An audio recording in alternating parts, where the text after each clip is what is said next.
Hey, what's up guys? We are back with another awesome interview. We are in the car with Youssef, CEO of Paxful. I really hope that the audio comes through this, but first time streaming with the phone. I did connect the audio mics, but I have no idea how to check those settings. So really hope everything is working. Can't even check the live chat. So we're giving this a try. And Ray, say hi, man. Can you hear what I'm saying? We'll see if this works. What are we driving? Oh, people saying it's working fine. Excellent. What are we driving around the city in right now? We're driving in a G-Wagon in an AMG, and I have to say this is the most fun I think I've ever had in a car, except for the Shelby Cobra. This thing is like the, my God, I don't know what to call it, like a muscle car of SUVs. Yeah, so we are just going around, took a little break from Consensus. I wanted to talk to Ray, wanted to talk to about Paxful. A lot's been going on. You guys had a Lambo up there too. I just missed it. This was this was almost done in a Lambo. The white Lambo was taken by one of our vendors. We let all Paxful vendors come out and we have fun driving Lambos, Ferraris. We just did a huge Paxful vendor meetup in Berlin where there were Lambos, Aventadors, McLarens, the works, and we all had a load of fun. The white Lambo will make an appearance tonight. Let me make this steady here for a second. Hold on, guys. All right, come on. All right, here we go. I'm gonna do it this way. We're driving through Times Square. Yep, we sure are. Oh man, you gotta be careful here. Oh man, people are nuts. And we have the light too, Jesus. They don't care, it's New York. Wow. All right, so let's talk about Paxful for a second. I remember when you were starting out, I remember your presentations at the New York Bitcoin Center before you even had a company, and you were talking about like Bitcoin and what it can do for people. Yeah. And you actually, I would say you probably have one of the most successful remittent-ish companies in the world, right? Absolutely. It's like we didn't even plan for that to happen, but people have found so much use in the platform. I mean, think about it. Bitcoin is peer-to-peer currency, right? But it's not complete without a peer-to-peer way to turn that Bitcoin into fiat and turn fiat back into Bitcoin. That completes the loop. And the people of Africa have taken to Paxful and Bitcoin with an tremendous hunger because they need these solutions. In Nigeria, for example, if you have a bank account and you have a debit card, you're limited to $100 a month you can spend with your debit card. Imagine that. Being limited, all your debit cards being limited to $100 you can spend online a month. People in Nigeria found a way around that with Bitcoin and Paxful. Nice. Let's talk. Oh. Yeah, it's a little monster. I'm sorry. It's got some kick, man. You don't know. Yeah, it does. It's a monster. You see. I know. And I'm trying to keep it on a video. And let's see. Let's get through it. So let's talk about before you got into Africa. Let's talk about how you guys started. So I remember when Paxful really came on the scene. What blew you guys up was Backpage. For those that don't know, Backpage basically took over the dating and escort sections of and it was starting to become very popular, and you guys were basically the Bitcoin support for people that needed to get Bitcoin to post tax. Yeah, so what happened was some holier-than-thou sheriff in Illinois made a big deal about Backpage, and he called up a Visa and MasterCard and said, hey, how can you deal with these guys? So they shut down their merchant account. And in America, it doesn't matter if you're selling ads online or selling, shoes or kitten mittens or whatever. If you don't have a Visa and MasterCard, Merlin let us in because we're too broke for the membership, and we're there in the middle of the night, like 4 in the morning. I get a call. First call ever, right on my phone. So we put our number right on the website, my personal number. I get a call. This woman calls up and she's hysterical. I'm down to my last $13 and they need this Biggie Con. I'm like, the Biggie Con? The Biddy Coon. The Bitcoin is what she needed. None of them could pronounce what Bitcoin was. This person went from like 7 different websites. She spent the whole day trying to get her first Bitcoin, but she couldn't because she didn't have a bank account. This was unbanked people in the United States, right? I didn't even know these people existed. And the reason this woman was so just emotionally distraught was she was about to lose her place to live, but she couldn't pay the rent. Her children were about to go into the street. She was desperate. I had to find a way to get this woman who only had 13 bucks in her hand. She wasn't a techie, she just had a smartphone. And I had to find a way to get her first Bitcoin and have her use her first Bitcoin. What, $13 worth of Bitcoin? with $13 worth of cash, and that's all she had. She had to Right, get the right, Bitcoin first. Right. She needed $13 worth of Bitcoin. Yeah, she only had $13. She also needed $2.50 to That's all she needed. That's all she needed. Oh my God. This problem, like, this is a desperate situation. This woman is like losing her mind, this poor lady. We should be doing this. We should be showing people like Times Square. Isn't it amazing? Like the camera is on us, and people are like, people are running in front of this car, and we're driving like a monster through Times Square. And like it's like rain's about to start. Do you see the clouds right there? Yeah, you guys don't need to look at us. You guys look enough. Yeah, there's enough of our you guys want the camera on the street? Let me know. We got 149 live viewers, which seems a little less for me, but I didn't tweet this out. They said it was a little blurry, but they said nice view. All right, let's keep it this way. We'll see what we can do here. I'll get a window. Maybe I'll put my hand out the window without. Oh no, that'll be loud here. We are in Times Square. All right, so Backpage really put you guys on the map. What kind of volumes were you guys doing? Well, it started off slow, but once basically we found a way to get them their Bitcoins. None of these people had bank accounts. These were completely unbanked people in the United States. You know that just first game, 6 a month. Oh, you guys drove past the cop. Yeah, man, right past the po-po. To hell with them. Yeah, that's definitely New York. Yeah, man. We're posted up right in the middle of the street. Dudes and rascals driving by us, hot girls in mini skirts. Oh, it's wonderful in New York City this time. It surely is. So once we found a way to get people onboarded, and it was through gift cards. Once we found that way, the sky was the limit. I called up a friend. It was this young guy in Texas. His name's Tolan77 on Paxful, and I said, hey, dude, you're accepting Amazon gift cards. Can you get other gift cards? And like, yeah, I can handle them all. I'm like, how much volume can you handle? He's like, unlimited. I'm like, really? Okay. This guy told him basically dropped out of college, and he's now a millionaire because he was basically handling all this Backpage traffic. This guy was amazing. We told these ladies, just go to your drugstore, buy a gift card with cash, hold on to your receipt, come back, put it into Paxful, boom, they got their first Bitcoin. Then I had to teach them on the phone how to actually use Bitcoin, and that was a nightmare because look at how scary a Bitcoin address is. And they're on a phone. They have to copy and paste this password from hell and put it into another wallet, and then and then deal with these decimals as well, which they had no clue what it meant. My God, Bitcoin is hard to use for a normal person.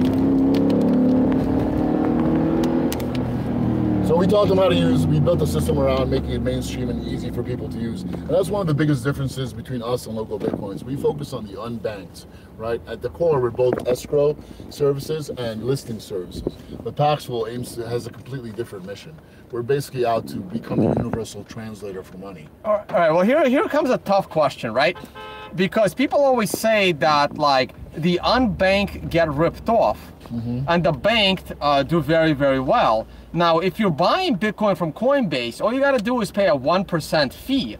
But the fees through Paxful were significantly higher. Oh, yeah, absolutely. It was like, what, 15, 20%? No, sometimes it can go up to 50%. Up to 50%, right? And you're working with, small amounts. And this is what people don't understand. You take a huge risk at working with the unbanked. Additionally, working with the unbanked, you're generally dealing with people of, I don't want to, like, classify all of the unbanked, but the IQ level has to be, if you're unbanked for a reason, and a lot of it has to do with your education and your history and where you are, and it makes it like the customer service is insane. You have to be compensated for that.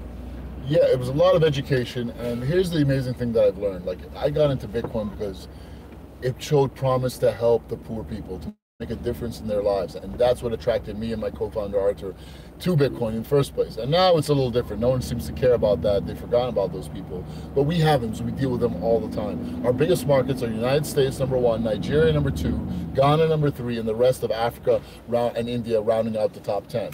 This is a unique in the Bitcoin space because we focus on the unbanked. And here's something about the unbanked you guys should know. Yes, they pay more for financial services, but they don't mind because from their perspective, they're lucky to have access to financial services at all because, it's like, for example, someone in Africa, they cannot access like markets in euros or USD They can't send any money out of the country at all. So if you give them any way to access the global marketplace, they will find a way and they will use it. And that's what we specialize in. So we don't charge people those rates. Our rates are 1% and under for the seller of the Bitcoin, but the buyer doesn't pay anything to Paxful. It's a total free market. The person who's you're making the 1 to 2% per transaction. Less than 1% off the escrow fee from the seller, not from the poor buyer. The buyer pays they pay the market rate of Bitcoin and a premium that the seller decides. Right. So basically, all of those people that always complain how the rich and the ones that are connected are ripping off the poor, you could have gone to Paxful and you could have undercut all of those people that are selling these unbanked at 20-30% margins. You can go there and undercut all of that and sell these people at 3% margins because you're only collecting 1%. Exactly, yeah. That's how we build better products. That's how Bitcoin or any startup improves. And listen to your customers. See the problem from their eyes. If I hadn't actually been on the phone with these people, I wouldn't have seen how hard it was for a first timer on a mobile phone to actually use a Bitcoin wallet. And because I did that, that was one of the huge successes of our business. Our wallet was like the #3 wallet in all of Bitcoin at a time, not for volume, but in number of transactions sent, because these were so many people sending such little amounts, but so frequently that the wallet was getting used like crazy. And the reason it was being used is because it was really, really simple to use. Like, we made that happen. And just by listening to the customer, that's a lesson that everyone in crypto can take. Listen to your customers. All right, I'm getting more questions about what car we're driving because a bunch of people came on late. It's a G-Wagon, a Mercedes-Benz. It's known as a G-Wagon. It's an AMG. It's about a $250,000 car, and this engine is something glorious. My God, it revs like a Lamborghini. It spits fire. It has serious pull. It is so fun. How much is a Lambo these days? About 300? You can get a Huracan for about, 300 after taxes. At Aventador, about 400, 500 after taxes. $1,000 is what we're talking about, or roughly about 40 Bitcoin. Yeah, it's starting to rain here. But all right, so let's so Backpage is no more, and you guys had to pivot, and that's how you ended up being all over Africa. Well, the African thing actually started like 2 years ago. I mean, it's just like, we didn't know what was going on. All of a sudden, we started seeing all these people on our website from Nigeria, and we were like, whoa, what's going on here? Where are all these? Are these like princes that want to send money to our bank account? No. They were Nigerians that didn't have bank accounts, and they were getting iTunes gift card codes and selling them to Chinese vendors for Bitcoin, and it was exploding. We're like, why? We had so many questions. Why do these Nigerians want Bitcoin? What are these Chinese vendors doing with all this iTunes credit? It was something insane, like $40 million a month just in iTunes gift cards from Nigeria to China alone. We had no idea what was going on here. You guys see now? You see how people just want to jump? Good to be some Bitcoin in their lives. So once we saw that. Well, they're trying to get some of it because they know who's driving. Oh man. I'm a humble man. I give most of my money away, actually. All right, so just also to make sure, some of our viewers do remember, you guys had a little bit of an incident down in Miami. It was a huge misunderstanding. All charges were dropped. Yeah, all charges were dropped almost immediately. It was a huge shit show. The media went crazy. However, it was quite the story because I basically was reading the science book in our penthouse in Miami, and all of a sudden I hear, like so I got up and I was wearing my Captain America Speedos. That's it's true. And I was like, all right. Oh, man, too bad they didn't get that on video. Well, I was wearing, they actually arrested me and I walked downstairs with the Speedos. It was crazy, man. They were calling me Captain America in the police station, which was a block away. Dude, you don't know. They were like, the SWAT team was completely freaked out. They closed down 2 city blocks. Yeah, I saw the news footage. Dude, they had helicopters. Someone, my God. Okay, so we bought a legally, a rifle. Legally, everything was never even fired, never even loaded in the case. And we bought it and we scheduled a shoot on Sunday, the day after, for with a guy named Steve Cohen. He's like Dade County SWAT former, and he was gonna teach us how to shoot. Unfortunately, they decided to pay us a direct house call because one of our dudes took some Instagram pictures with the gun on the rooftop, and someone from below saw the shot with just the gun pointing out, and they were wearing baklavas to look cool. And my God, they freaked out, and the news ran with it. They ran with it like crazy. Oh my God. Everyone was freaked out. They came in, my God, SWAT team. They had guns pointed right at my face. I was like, this is serious. So look in that guy's eyes, he was scared. Never shot a gun before in his life, right? No, these guys were trained, man. They were super well trained and super professional. They still kicked me in the chops when I was down. Really? But it was cool, man. They were really cool, actually. Had it been another guy that was called to that day, they would have shot us all. Oh, seriously. Shit. It was a serious situation, dude. They were freaked out. They didn't know what was going on. They didn't know just a bunch of guys posing with a legal weapon for Instagram, right? And then boom. This huge, they arrested us. They knew what was going on. They knew it was bullshit, but because there was so much media attention, they had to actually arrest us. So we were 8 hours in. I think we gotta go left here. Dade County SWAT, what was the name of that facility? Anyway, it's like the worst prison in America. They've done documentaries on the place. So get out, we make bail, it was easy. And we're walking the streets and people know who we are. They're like, did you hear what happened? What do you mean? I'm like, oh, on the penthouse and those guys with the guns. And I'm like, yeah, I heard about that. Dude, we're asking you if you've heard about it. I'm like, yeah. In fact, one guy recognized me. He's like, I know you, man. You were in the news. I was like, where do you know me? There's this black dude with full grills. I was like, where do I know you, sir? And he was like, I seen you on the TV. I'm like, oh my goodness, dude. He thought I was like his hero. Yeah, what happened with your family? What'd your like family say when they saw that? my mom was like, what the Man, what can I say, man? We're living in an era of they just make news out of absolutely nothing. But all charges were dropped. Yeah, almost immediately. Yeah, I guess the CEO of Backpage wasn't as lucky, huh? No, they're going after him pretty hard.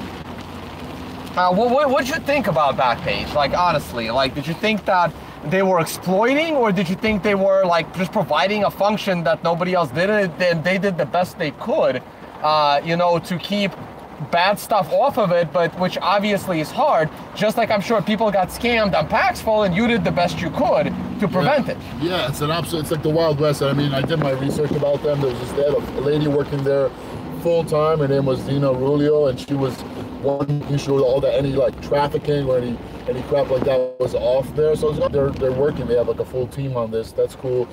But the truth is, man, all I was doing was just handling these phone calls from these poor, desperate people, and just teaching them how Bitcoin worked. Just trying to protect them a little bit and guide them. They were all completely desperate. Politics was not on my mind at all. I was just trying to help people.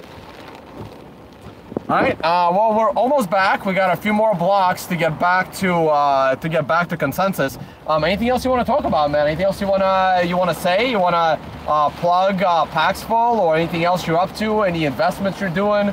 What jurisdictions you think are favorable to what you're doing? Well, I don't know anything about that. I'm not a lawyer. I'm not a very good investor. I'm not investing in any ICOs or anything like that. I really don't believe in that stuff right now. I love ICOs. I think it solves a huge problem, but most of them are scams, so I'm not going there. But I do want to talk about Africa and what's actually happening in Africa now. It's absolutely amazing the use that the African people are finding for crypto and Bitcoin in specific. And we just built our first nursery in Africa along with 5 wells, and our friend from Anthem Gold, he just built 3 wells there as well. We're launching a water filtration system to make all the water potable from these schools. So we're doing these controlled villages that we're building up in Africa. We also opened up our first incubator in Nigeria, just like the Bitcoin Center. Remember Nick Spanos? He opened up that's where we met. That's where we met, yeah. Over on Wall Street, right over there. Exactly. On Broad and Wall Street, the old Bitcoin Center. Yeah, that was so awesome. I met, Artur, my co-founder, at one of Nick's events at BitDevs, at the first one. And I just thought, hey, let's give back to Africa. Let's build a Bitcoin center in Africa, an incubator for all this crypto stuff. And Nigeria was the best choice because it's the biggest economy. It's our second biggest market, and Lagos is a happening place. So that's how we're giving back. Every firm in crypto should be thinking about that, especially the exchanges. Anyone that's making money here should be thinking about what they're doing to give back and make the original mission of Bitcoin a reality. Because it's serious business we're in, right? It's not just fucking Lambo moonshot parties, all right? We're actually trying to save the world by making a day-to-day difference in people's lives. That's what it's all about. Let's never forget that. Good job, man. All right, guys, we're almost back at consensus. We got 2 more blocks to go. Not sure how my battery's going. I mean, we can keep chatting. I mean, I could cut the video, but I figured, hey, let us pull into the hotel. Might as well.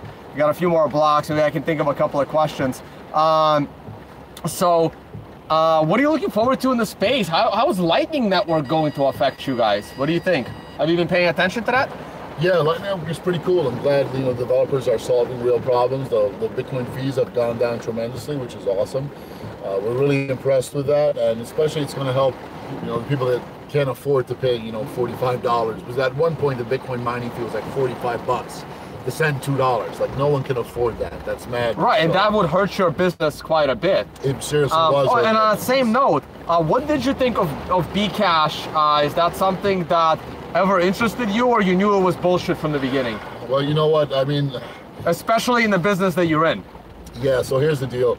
And I respect the communities that form around coins and their solidarity. I like. What did you have to deal with on that front? Oh my God, more than you can imagine. Me and Artur, because we were the only ones that could access the private keys for BitGo.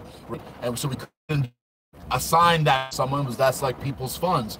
So only me and Artur could do that. We would be there in the middle of the night, like 2 or 3 hours every fucking night or more, doing these refunds for people. People would message us like, man, I'm a military veteran, I'm disabled, that I sent $45,000 of my life savings to Bcash to your Bitcoin address. I'm like, oh my God, man. So like I would get up from sleep and do that stuff. And after like 4 months of that, it has really fucking worn me. I'm sorry to say, and I'm sorry to curse about it, but it's painful. I'm not. So where's it now? Stop doing that now. You don't mess with Bcash anymore. We're not doing those refunds anymore. I'm sorry. We're not doing those refunds anymore. We don't officially support Bcash. I have respect for the community, but like this whole thing has really put a lot of pain into the equation for everyone. I think and I hope things. Oh, yeah, ruined a lot of relationships too. So much. How many of your friends went over to the Bcash side? Not many. My friends are mostly maximal. Artur are kind of Bitcoin maximalists, at heart, but pain starts. It's like Bitcoin balkanization. We don't need that. We need solidarity. We need unity. But I'm kind of old school. So. Yeah. All right, there's the Hilton. You see it right there, guys, in the phone. I hope you see it. I have no idea what you're seeing when I'm holding the phone this way. But that's the Hilton. We're 1 block away back from Consensus. By the way, it's 5:30 right now. The Magical Crypto Friends is starting now with Fluffy Pony and Samson Mao. It's a live stream from the blocked stream room. That's exactly where I'm headed once we get into the Hilton. It's pouring right now, so you're about to...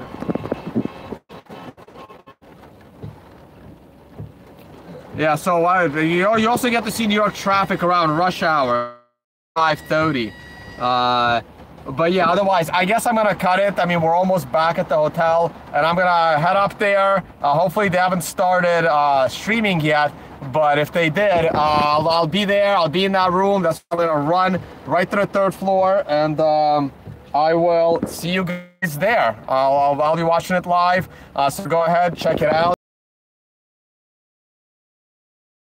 Ended. So final words, how can people follow you on Twitter, or is the Instagram still alive? The Instagram is still alive. I'm Youssef08 on Twitter. I'm Wolfgang432 on Instagram. And you can follow me, guys, but follow Paxful and check out what we're doing in Africa, because it really is what we should be doing. And Africa is the place that will really make Bitcoin real. Oh, are you doing any conferences, any events? We're sponsoring 2 events next week in Nigeria. Oh yeah, because I do want to actually get to Africa probably next year though. So in September, we're going to do a huge African tour, and you're more than welcome. This September coming up. I'm committed to Europe, unfortunately. Europe, man, that's not the place to be, my friend. I don't think this guy's moving, actually. He's not. I think he's just parked. Yeah, from here, my friend. To get in there. No, it's okay. I'd rather kind of stand by, and you're gonna pull into the parking garage, right? Yeah. I can actually go onto the curb of this thing. Yeah, it might not be a good idea in the middle of Midtown, considering Toronto just had that problem, unfortunately. All right, on that note, we're gonna go ahead and call it. Go check out, I have no idea where they're gonna be streaming the Samson Mao Fluffy Pony Whale Panda thing, but I will see you guys there, and enjoy. Bye. Bye, guys. I actually don't know how to stop this. My first time streaming the phone. Yep, here we go. Bye. Bye.